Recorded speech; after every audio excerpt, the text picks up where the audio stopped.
هاوشێوەبوونی مەسیح. کاتێک تووشی چەوسانەوە دەبین، دەبێ هاوشێوەی عیسای مەسیح بین لە نیانی و خاکساری و قوربانیدان.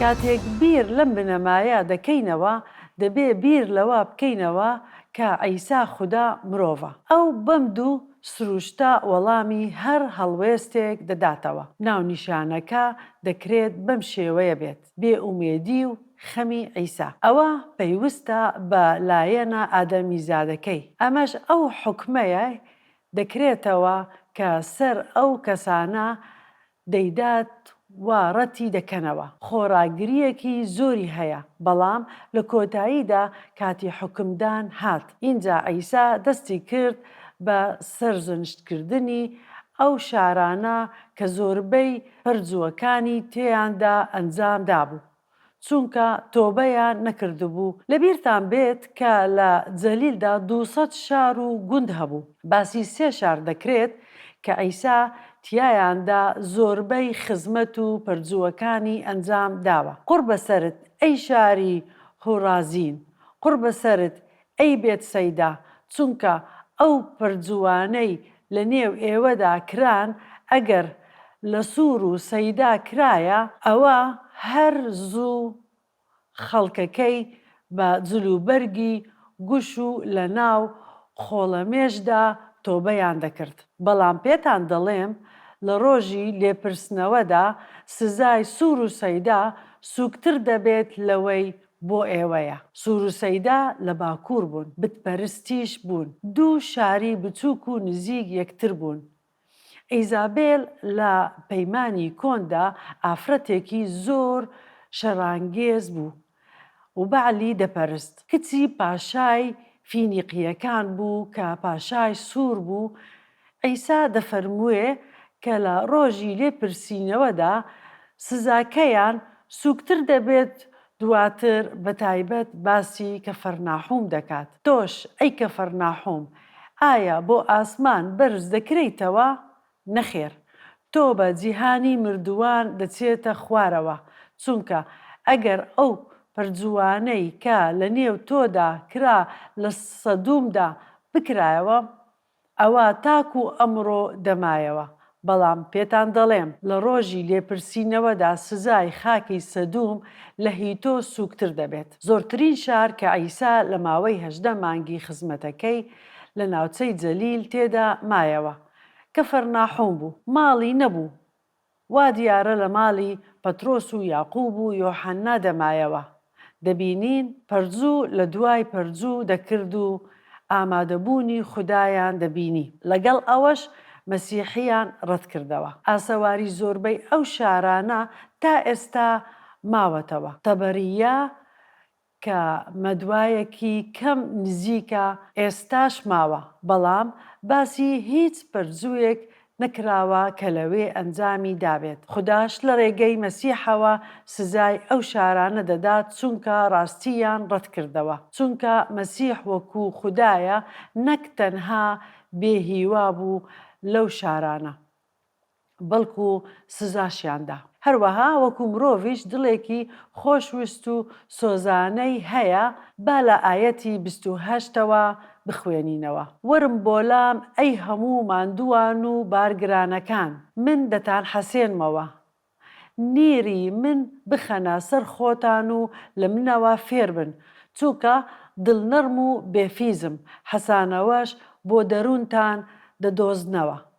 چونکە نیرەکەم گونجاوە و بارم سووکە. لێرەدا عیسا جودای دەکات نێوان پەیامەکەی خۆی و پەیامی فەریسیەکان. فەریسیەکان کۆت و بارگرانی دەخەنە سەرشانی خەڵک، بەڵام عیسا خەڵکی ئازاد دەکات لە کۆتی گوناه. مەتا بەشی 23 و ئایەتی 4 دەخوێنینەوە: باری قورس و گران دەپێچنەوە و دەیخەنە سەر شانی خەڵکی، بەڵام خۆیان نایانەوێت بە هیچ شێوەیەک لە هەڵگرتنی بارەکاندا یارمەتیان بدەن. عیسا دەفەرمووێ من دەمەوێ ئازادیتان پێ ببەخشم، دەتوانن ئازادتان بکەم لە کۆتی گوناه و ڕزگاری و ژیانی هەتا هەتاییتان دەدەمێت چونکە من ڕێگا و ڕاستی و ژیانم. کەسیش بۆ لای باوک نایەت ئەگەر لە ڕێگەی منەوە نەبێت. ئەگەر باوەڕتان بە من هەبێت ئەوە بارگرانیتان لا دەچێت ئێستا تا هەتایی. پۆڵس باسی ئاشتی لەگەڵ خودای کرد کە بەهۆی عیسای مەسیحەوە هەمانە. ڕۆما 5:1 کەواتە لەبەر ئەوەی بە باوەڕ بێتاوان کراوین لە ڕێگەی عیسای مەسیحی خاوان شکۆمانەوە لەگەڵ خوددا ئاشتیمان هەیە بەهۆی گوناهەوە دژایەتی یاخود بربەست هەبوو نێوان خوددا و مرۆڤ.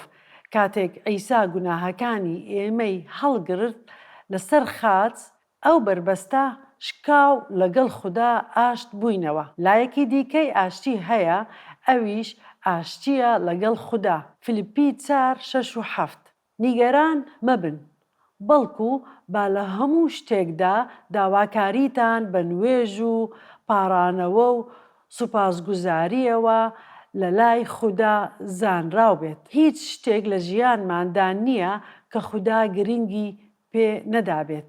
تەنانەت ورترین وردکاری نابێت نیگەران بین بۆ هیچ شتێک هەرچەند بچووکیش بێت کە دەڵێ هەموو شتێک واتە هەموو ئازار و تنگانە و نەخۆشیەک کە تووشمان دەبێت دەشڵێت. ئاشتی خودداش ئەوەی بەرزترە لە هەموو تێگەیشتنێک دڵ و بیرتان بە یەکبوونتان لەگەڵ عیسای مەسیحدا دەپارێزێت. بە عیسای مەسیحەوە ئاشتیمان هەیە لەگەڵ خوددا. بێگومان بە کاتی سەخت تێدەپەڕین کە نیگەرانی تێدایە، بەڵام ئەوە ئاشتیمان لەگەڵ خوددا لە کار ناخات. بە پێچەوانەوە خوددا ئاشتیمان پێدەبەخشێت لەو کاتانە، چونکە دەزانین کە خواستی خوددا چاکە. زەحمەتە کە ئەوە پەسەند بکەین، بەڵام دەبێ بە باوەڕ متمانەمان پێبیت سەرەڕای دۆخەکان.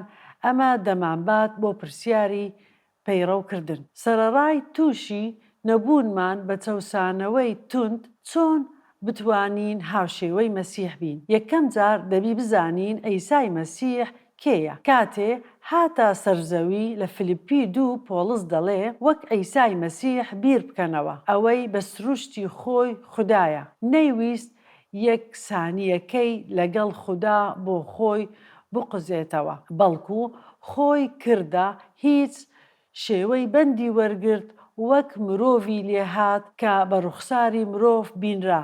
خۆی نزم کردەوە و هەتا مردن ملکەت بوو، تەنانەت مردنی سەرخاچ. ئەم بورگەیە پێی دەگوترێت خۆ بەتاڵکردنی مەزن. ئەوەش نهێنیەکی مەزنە. عیسا بوو بە مرۆڤ بەڵام سیفەتە خوداییەکانی مایەوە، بەڵام سیفەتی ئادەمیزانەشی هەبوو.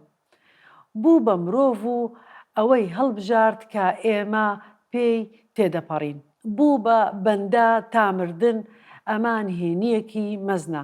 عیساش وەکو مرۆڤێک نمونەیەکی ناوازەمان پێدەدات لە خاکساری و خزمەتکردن. با پێکەوە پێداچوونەوەی بنەماکە بکەین. کاتێک تووشی چەوسانەوە دەبین دەبێ هاوشێوەی عیسای مەسیح بین لە نیانی و خاکساری و قوربانیدان.